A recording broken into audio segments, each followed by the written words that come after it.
عورت ایک کشتی میں سفر کر رہی تھی، طوفان آ گیا، کشتی پلٹ گئی، کسی طریقے سے اس کے ہاتھ میں کچھ تختہ وغیرہ لگ گیا، تیرتی تیرتی وہ کنارے لگی۔ جب کنارے لگی تو ایک ایسی جگہ جہاں خطرناک ڈاکو رہتا تھا۔ آپ کی اگر دعائیں کہیں قبول نہ ہو رہی ہوں، جو سکینہ کا واسطہ دے کے حسین کو پکارتا ہے، حسین اسے کبھی منع نہیں کرتا۔ نوح نے ایک مرتبہ کہا، پروردگار بہت سمجھاتا ہوں یہ قوم مانتی نہیں ہے، عذاب نازل کر، عذاب نازل کر، مجھے یہ لوگ برداشت نہیں ہے، میں بہت سمجھاتا ہوں لیکن یہ مجھے پتھر مارتے ہیں، یہ مجھے اذیت دیتے ہیں، عذاب نازل کر۔ اللہ نے ایک فرشتے کو بھیجا جو انسانی شکل میں آیا۔ جناب نوح پیغمبر تھے لیکن وہ بھی جینے کے لیے کچھ نہ کچھ کرنا پڑتا ہے، تو مٹی کے برتن بناتے تھے اور بیچتے تھے روزی روٹی کے لیے۔ تو برتن بنا رہے تھے، کبھی ایک برتن بک گیا، کبھی دو بک گیا، کبھی چار بک گیا، اللہ کا شکر ادا کرتے تھے، روزی روٹی کا انتظام ہو گیا۔ پھر اس کے بعد تبلیغ کے لیے نکل جاتے تھے۔ یہ انبیاءوں کی زندگی ہمارے لیے ایک مثال ہے، دنیا میں اتنے مصروف رہنا کہ تمہاری روزی روٹی چل جائے، باقی کام دین کے لیے کرنا، کیونکہ دنیا ایک ٹرانزٹ ہے، ختم ہونے والی ہے۔ جناب نوح ابھی برتن سے ہٹ رہے تھے بنا کے، دیکھا کہ ایک شخص آیا ہے، دیکھنے میں کافی مالدار لگ رہا ہے، یہ ایک برتن آپ کے؟ کہاں بیچو گے؟ کہاں بالکل بیچیں گے، کہ سارے برتنوں کی قیمت بتاؤ۔ جناب نوح خوش ہو گئے، اتنا بڑا دھندا صبح صبح، کہ سارے برتن آپ خرید لو گے؟ ہاں بالکل خرید لوں گا۔ کیا اتنی قیمت ہے؟ لو دگنی لے لو۔ جناب نوح نے کہا دگنی کیوں؟ کب تمہارے برتن ہمیں پسند آئے۔ جناب نوح اور خوش ہو گئے، لے لیا پیسہ، اللہ تعالیٰ لاکھ لاکھ شکر ہے۔ اب اس شخص نے ایک ایک برتن کو اٹھا کے توڑنا شروع کیا۔ جناب نوح نے کہا یہ کیا کر رہے ہو؟ کیا کر رہے ہو؟ کہ تمہیں تو تمہاری قیمت مل گئی، میں نے ڈبل قیمت دی ہے، اب تمہیں کیا مطلب ہے؟ یہ میرے برتن ہے، میں توڑوں پھوڑوں کسی کو دے دوں، کیا کم سے کم میرے آنکھوں کے سامنے نہ توڑوں؟ کہ کیوں؟ بڑی محنت سے بنایا ہے میں نے، مٹی پتہ نہیں کہاں کہاں سے اٹھائی، اس کو گوندا، اس کو سکھایا، پھر برتن بنائے، اس کو جو ہے نا اس کو دھوپ میں رکھا، تب جا کے یہ برتن بنے ہیں، اور آپ میری آنکھوں کے سامنے توڑ رہے ہو۔ کہ قیمت تو مل گئی، کیا قیمت مل جائے لیکن تکلیف ہوتی ہے، یہ میرے بنائے ہوئے برتن ہے۔ فرشتے نے مسکرا کے کہا میں انسان نہیں ہوں، اللہ نے مجھے بھیجا ہے۔ جس برتن کو تم بناتے ہو اس سے اتنی محبت ہو جاتی ہے، یہ سارے بندے اللہ کے بنائے ہوئے ہیں، اب تم چاہتے ہو کہ عذاب نازل ہو جائے؟ کیسے عذاب نازل کر دے اللہ؟ انہیں موقع دینا چاہتا ہے۔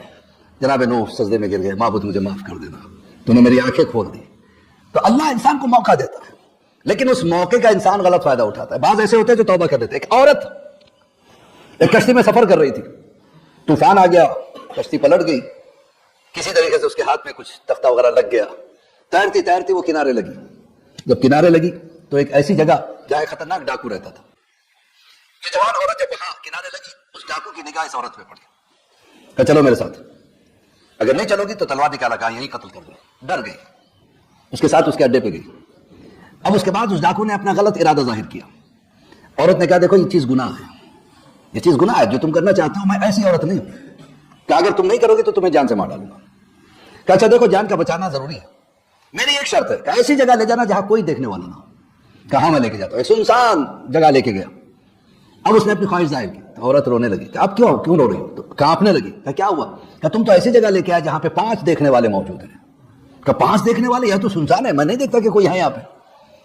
کہ 2 تیرے فرشتے ہیں، 2 میرے فرشتے ہیں، 4 تو ہو گئے، پھر اللہ دیکھ رہا ہے۔ اس کا اثر اتنا ہوا، وہ ڈاکو سوچنے لگا یہ تو گناہ کا ارادہ نہیں رکھتی تھی، جب یہ اتنا ڈر رہی ہے، میں گناہ کا ارادہ رکھتے ہوئے مجھے زیادہ ڈرنا چاہیے۔ رونے لگا، توبہ کیا، کہ عورت سے کہا چلی جاؤ، عورت کو بھیج دیا۔ اتنا شرمندہ ہوا کہ ایسی زمین پہ بھی کیوں نہ ہوں جہاں میں گناہ کر رہا تھا، وہ جگہ بھی چھوڑ دی، ساتھ میں نہ سامان لیا نہ کچھ، ایسے ہی نکل پڑا، انجان جگہوں پہ جانے لگا، چلتا رہا، روتا رہا، چلتا رہا، روتا رہا، توبہ کرتا رہا۔ دیکھیے اللہ کو وہ توبہ زیادہ پسند ہے جو آنکھوں میں آنسو لا کے ہوتی ہے۔ توبہ کرتا رہا، پروردگار مجھے معاف کر دے، میں کتنا گنہگار ہوں۔ وہ کتنی خوش قسمت عورت ہے کہ وہ گناہ نہیں کرتی، اور اس کی وجہ سے مجھے توفیق ملی۔ اب یہ کہتے کہتے چل رہا تھا، دیکھا کہ ایک عبادت گزار عابد سامنے سے آ رہا ہے۔ اس نے سے سلام دعا ہوئی، کہاں جا رہے ہیں؟ کہا میں تو اپنے عبادت خانے جا رہا ہوں۔ کہ تم کہاں جا رہے ہو؟ تو مجھے پتہ نہیں کہاں جا رہا ہوں، چلو ہم ساتھ ساتھ تھوڑی دور تک چلتے ہیں۔ دونوں ساتھ ساتھ چلنے لگے۔ عابد نے کہا بہت دھوپ ہے۔ کہاں؟ بہت دھوپ زیادہ ہے، کیا کیا جائے؟ چلو ہم دعا کرتے ہیں، پروردگار ابر بھیج دے تاکہ ہم پہ سایہ رہے۔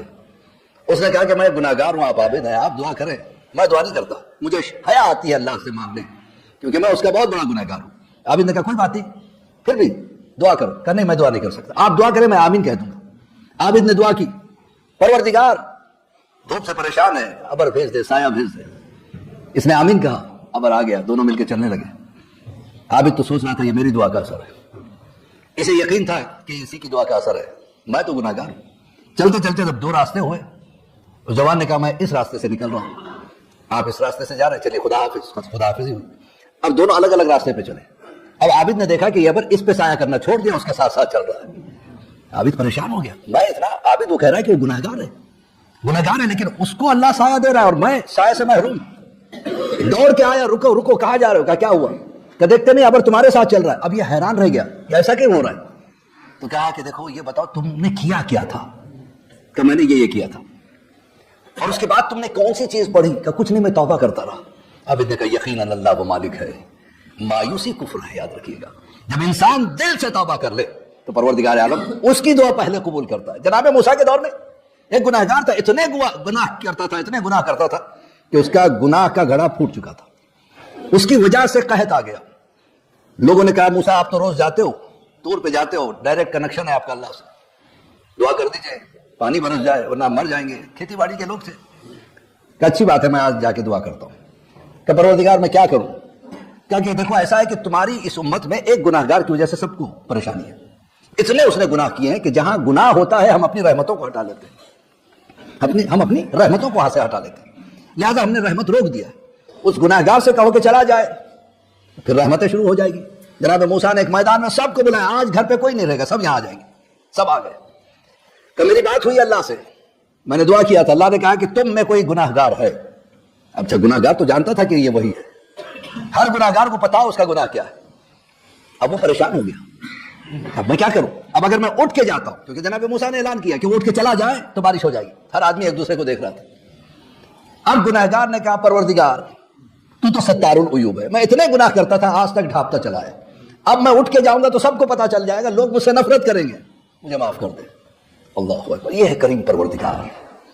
اتنے میں ابر آ گئے، جناب موسیٰ پریشان ہوئے، کوئی اٹھا نہیں، کوئی گیا نہیں، یہ ابر کیسے؟ کہ پروردگار یہ کیا ہے؟ کہ آج جو بندہ میرا نہیں تھا میرا ہو گیا۔ کہ پروردگار میں بھی دیکھنا چاہتا ہوں کہ آخر وہ ہے کون جس کے گناہ تو چھپا رہا تھا اور جس پہ آج تو اتنا مہربان کہ بادل برسانے کے لیے تیار۔ کہ موسیٰ جب وہ میرا نہیں تھا میں اس کے گناہ چھپا رہا تھا، آج وہ میرا بندہ ہو گیا، میں کیسے اس کے گناہ کو ظاہر کروں؟ تو اللہ کا لاکھ لاکھ شکر ہے۔ دیکھیے دو بارگاہیں ایسی ہے جہاں پہ دعائیں قبول ہوتی ہیں، ایک اللہ کی بارگاہ، ایک اہل بیت یعنی حسین کی بارگاہ، کسی بھی امام کی بارگاہ میں ائمہ تحریر کا واسطہ دے کے دعا مانگے، اور خاص کر دعا جو قبول ہوتی ہے ایسی جگہ جہاں مجلس حسین ہوتی ہے۔ اس لیے کہ آپ نہیں جانتے، ہم نہیں جانتے، ہمارے آنکھوں کے سامنے پردے پڑے ہوئے ہیں، اگر ہمارے پردے ہٹ جاتے تو ہم دیکھتے کہ یہاں کون کون بیٹھا ہے۔ یہ وہ مقام ہے جہاں پہ مولائے کائنات بیٹھے ہیں، جہاں پہ جناب آدم بیٹھتے ہیں، نوح بیٹھتے ہیں، ابراہیم بیٹھتے ہیں، عیسیٰ موسیٰ سب انبیاء بیٹھے ہوں۔ اور جب انسان کوئی دعا کرتا ہے تو اس وقت تمام انبیاء آمین کہتے ہیں۔ اذان محترم یہ بہت ہی عظیم چیز ہے جو ہمیں ملی ہے مجلس عزا، یہ کوئی معمولی شے نہیں ہے۔ آپ کی اگر دعائیں کہیں قبول نہ ہو رہی ہوں تو یہاں پہ آ کے کہیں امام زمانہ کو پکارا ہے، اے فرزند زہرا صلوات اللہ علیہ،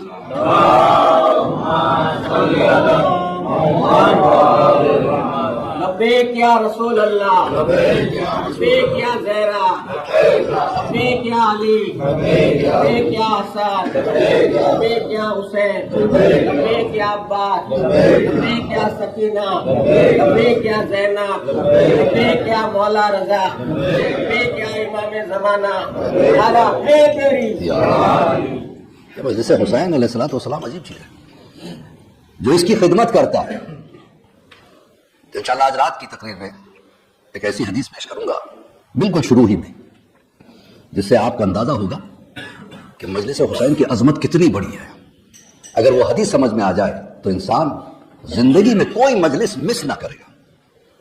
لیکن میری عادت ہے جب میں منبر پہ جاتا ہوں تو شہزادی سے توسل کر کے جاتا ہوں، شہزادی میں وہ چیز پہنچاؤں جو آپ چاہتی ہیں، اور میری کوشش ہے کہ کچھ نہ کچھ بچوں تک پیغام پہنچ جائے۔ تو میں عرض کر رہا تھا جو عاشور خانے کی خدمت کرے، جو مجلس حسین کی خدمت کرے، اس کو آرگنائز کرنے کی شکل میں ہو یا کسی کو بلا کے پڑھانے کی شکل میں ہو یا میسیجز چاروں طرف پھیلانے کی شکل میں ہو، کوئی بھی خدمت انسان کرے یا تبرک لانے کی شکل میں ہو، تبرک بانٹنے کی شکل میں ہو، شہزادی اس کو رائے گاہ جانے نہیں دیتی۔ علی پور کے ایک جوہری ہوا کرتے تھے جو اب نہیں ہے، باحیات نہیں ہے، جب وہ باحیات تھے یعنی اللہ نے ان کو اتنا نوازا تھا کہ ان کے ڈائمنڈ اور روبی کے شو روم ڈائمنڈ کا شو روم آپ سوچیں کتنا، ایک چھوٹا سا ٹکڑا خریدنا ہو تو لاکھوں روپے کی ضرورت پڑتی ہے. تو ان کے پاس کلوز کے حساب سے ڈائمنڈ ہوا کرتے تھے، روبی ہوا کرتے تھے. اور ان کے شو روم ہوٹل تاج میں، دبئی میں، شارجہ میں، پیرس میں، لندن میں، امریکہ میں، سوئٹزرلینڈ میں، نیوزی لینڈ میں، انڈیا میں، ہر جگہ ان کے شو رومز تھے. اور آدمی ڈاؤن ٹو دا ارتھ، بہت ہی سیدھا سادہ. ایک مرتبہ ان سے میری ملاقات ہوئی، میں گیا تھا مجلس پڑھنے کے لیے، تو مجھ سے ملنے کے لیے آئے. میں نے کہا کہ اچھا جب وہ آ رہے تھے تو چرچا ہونے لگا کہ فلاں جوہری مولانا سے ملنے کے لیے آ رہے ہیں. میں اپنے کمرے میں بیٹھا ہوا تھا، وہ تشریف لائے، کہنے لگے کہ مولانا میں اکثر ہوتا نہیں ہوں یہاں پہ، میں پوری دنیا میں گھومتا رہتا ہوں، آج اتفاق سے یہاں ہوں، کل آپ کی مجلس سنی، اشتیاق بڑا آپ سے ملاقات کرنے دل چاہا، لہٰذا آ گیا. میں نے کہا ماشاء اللہ، اللہ نے آپ کو کافی نوازا ہے اور اللہ اس میں اور ترقی دے. میں نے کہا کہ مولانا مجھے جو کچھ ملا ہے وہ سیدہ سے ملا ہے، سیدہ سے ملا ہے. میں نے کہا کہ کون سی ایسی بات جو آپ کے دل کو لگی ہے جناب سیدہ کی؟ کہنے لگا کہ میں بڑا غریب انسان تھا، میں نے انجینئرنگ کی، کسی طریقے سے زمین چھوٹی سی تھی، اس میں سے آدھا حصہ بیچ کے آدھے حصے سے انجینئرنگ کی. اور کئی جگہ میں نے اپلائی کیا، مجھے سروس نہیں ملی، جگہ نہیں ملی، اچھی نوکری نہیں مل رہی تھی. تو میرے ذہن میں آیا کہ میں کانٹریکٹر بن جاؤں. تو مجھے روڈ کے کانٹریکٹس ملتے تھے چھوٹے چھوٹے، میں وہ بناتا تھا. اور میرا مکان بالکل جناب سکینہ کے عاشور خانے سے ملا ہوا تھا.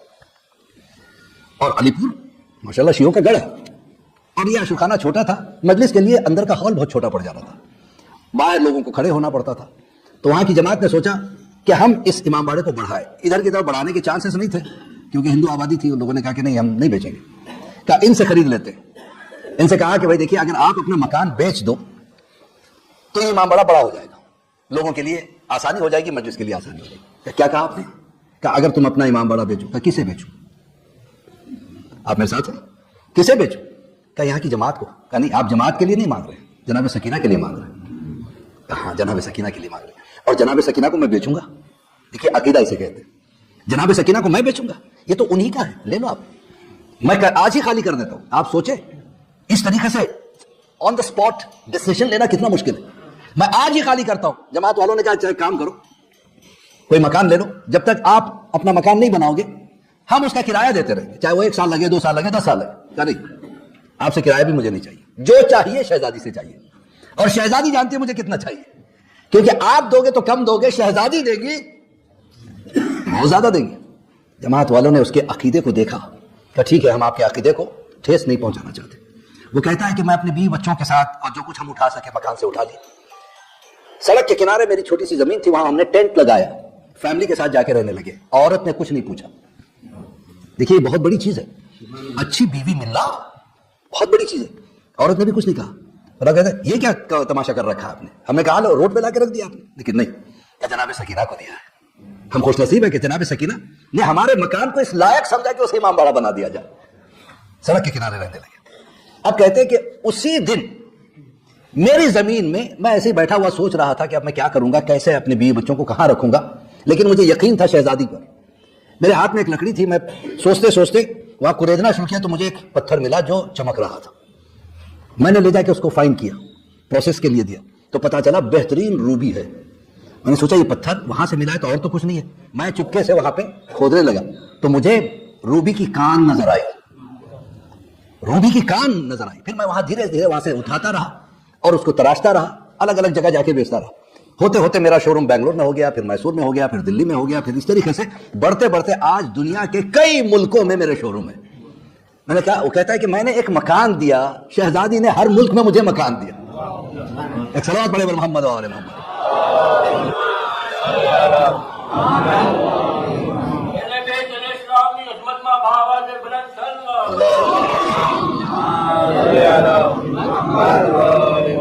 اہل بیت اطہار سے اگر کوئی محبت کرے تو اسے بھولتے نہیں. بھائی آپ سے اگر کوئی محبت کرتا ہو کیا آپ اسے بھول جائیں گے؟ نہیں بھولتے. ہم جیسا گنہگار اپنے چاہنے والوں کو نہیں بھولتا، تو اہل بیت اپنے چاہنے والوں کو کیسے بھول سکتے ہیں؟ ہونا چاہیے وہ جذبہ. ابھی یہ بمبئی کا واقعہ چند سال پہلے کا، ہمارے ایک دوست سنا رہے تھے، مولانا تھے. ان کہا کہ میں گیا تھا مسافر خانے میں رکنے کے لیے، ایک بوڑھا آدمی میرے کمرے کے برابر میں وہ رکا ہوا تھا. بوڑھا آدمی. آج اس نے میرا دروازہ کھٹکھٹایا. مولانا کہتے ہیں میں نے دروازہ کھولا. کہا آپ مولانا ہو؟ کہاں؟ میرا ایک کام کرا دو. کہا کیا ہے؟ کہا میں زیارت پہ جانا چاہتا ہوں، لوگ میری بات نہیں سنتے، ذرا اس کا انتظام کر دو. کہا پیسے ہیں؟ کہا ہاں بالکل پیسے ہیں. کہا کتنے پیسے؟ کہا 3,000 میں نے جمع کر رکھے. مولانا کہتے ہیں میرے آنکھوں میں آنسو آ گئے. اس شخص کے زیارت کا جذبہ، اس بوڑھے کو پتا نہیں کہ 3,000 میں زیارت نہیں ہوتی، لیکن میں اس کا دل نہیں توڑنا چاہتا تھا. تو میں نے اس سے کہا اچھا پاسپورٹ ہے؟ کہ یہ کیا ہوتا ہے؟ کہ اللہ اکبر.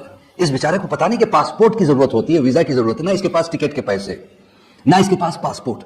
کہ اچھا تم کیسے جاؤ گے اس بڑھاپے میں؟ کہ میری کوئی اولاد نہیں ہے، میرے بھائی بہن سب مر گئے، میں تنہا ہوں اور میں وہیں جا کے مرنا چاہتا ہوں، یہاں میں کیا کروں گا؟ مولانا نے اس کا دل نہیں توڑا. کہا ہاں آپ کا ہو جائے گا ویزا. کہا آپ ذرا کہیے یہاں، سنا ہے کہ ایجنٹ سے بات کرنی پڑتی ہے. کہا ہم بات کریں گے، جو سب سے بڑا ایجنٹ ہے اسی سے بات کریں گے. پروردگار اس کی خواہش کو پورا کر. مولانا دوسرے دن چلے گئے. 1 مہینے کے بعد پھر وہ واپس آئے. 1-2 مہینے کے بعد پھر اسی کمرے میں رکے. دیکھا وہ برابر کے کمرے میں بوڑھا نہیں تھا. مسافر خانے والے کو بلایا، کہا کہ بھئی یہاں پہ 2-3 مہینے پہلے میں جب آیا تھا ایک بوڑھا ہوا کرتا تھا. کہا ارے وہ عجیب آدمی تھا. کہا کیوں؟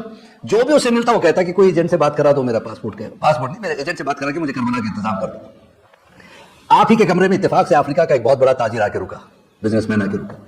یہ اپنی عادت کے مطابق ان کے پاس بھی چلا گیا. انہوں نے جب دیکھا اس کے پاس پاسپورٹ نہیں تو تتکال میں 1 ہفتے کے اندر انہوں نے اس کا پاسپورٹ بنوایا، پیسہ خرچ کیا، اور اس کے بعد ایک نوجوان سے کہا کہ میں تجھے اتنے 1000 خدمت کے دوں گا، اس بزرگ کو لے کے جانا، کربلا لے جانا، ساتھ میں پوری زیارتیں کرنا، میں تیرا ٹکٹ بھی دے رہا ہوں، اس کا ٹکٹ بھی دے رہا ہوں، جا کے زیارتیں کر کے پھر واپس صحیح سلامت اس کے گھر تک پہنچانا. اور یہ مت کہنا کہ میں نے یہ سب کیا ہے. کچھ لوگوں میں عادت ہوتی ہے خود کریں گے تو 10 کو بولتے جائیں گے کہ میں نے کیا میں نے کیا میں نے کیا. مولانا یہ دیکھتے ہیں کہ نیت کیا تھی. مسافر خانے والا کہنے لگا اس وقت وہ کربلا میں موجود ہے. تو مولانا کہتے ہیں کہ مجھے واقعی یقین ہو گیا کہ جو حسین کی زیارت کا یقین رکھے کہ مجھے جانا ہے تو مولا بلا ہی لیتے. میری ملاقات جب کربلا میں بشیر نجفی سے ہوئی تھی، اگر بشیر نجفی صاحب اللہ انہیں حیات دے، میں نے کہا کہ حضور کیسے مزاج ہے؟ کہ میں ٹھیک ہوں اللہ کا شکر ہے. مجھے بیٹا کہہ کے بولنے لگے کہ بیٹھو اور میرے برابر میں بیٹھو. میں نے کہا سرکار میں یہی کہا نہیں تم نہیں جانتے، تم ظاہر امام حسین اس کی عظمت کیا ہے، آؤ میرے برابر میں بیٹھو. قریب میں بٹھا لیا. ایک جملہ کہا کہ دیکھو آج ہندوستان اور پاکستان میں ایسے بھی افراد ہیں جو اپنے گھر سے کربلا تک نوٹوں کی سڑک بچھا سکتے ہیں، لیکن مولا انہیں نہیں بلاتے. کیوں زیارت پہ نہیں گیا؟ بیٹی کی شادی ہے یا فلاں چیز ہے، فلاں کیس چل رہا ہے، زمین کا لفڑا چل رہا ہے، اگلے سال جائیں گے. وہ اگلا سال کبھی آتا ہی نہیں. کہنے لگے کہ ان کو مولا نہیں بلاتے، جو ٹھیلا چلاتا ہے اسے مولا بلا لیتے. مولا نیتوں کو دیکھتے ہیں، نیت خالص رکھے. اور زیارت کی اگر خواہش ہو تو ایک دعا ضرور کرنا، اے مولا آپ کو سکینہ کا واسطہ ہمیں بلا لو. یقین جانیے جو سکینہ کا واسطہ دے کے حسین کو پکارتا ہے، حسین اسے کبھی منع نہیں کرتے.